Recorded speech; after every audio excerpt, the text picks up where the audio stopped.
தம்பி என்ன ஆச்சு?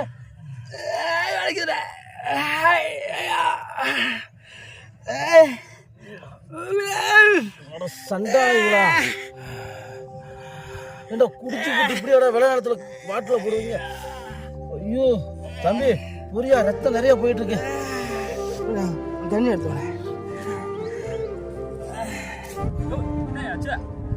இப்படிதான் குடிச்சு போட்டு விவசாய நிலத்திலேயே போட்டு விவசாயம் போட்டு காலில் குத்தி தையல போட்டு 3 மாசம் வீட்டுல கிடக்கணும். நல்லா இருப்பாங்களா? குடிக்கிறவங்க என்கிட்ட போய் குடிக்க வேண்டியதானே? இங்க விவசாய நிலத்துல குடிச்சு போட்டு பாட்டில் உடச்சு போடுவாங்க. குடிக்காதுன்னு சொன்னா நானும் கேட்காது, குடிக்காதுன்னு சொன்னா நீ கேட்க மாட்ட. காலு கூட விழுகிறமியா. குடிச்சிட்டு விவசாய நிலத்துக்குள்ள பாட்டில போட்டு உடஞ்சாதீங்க.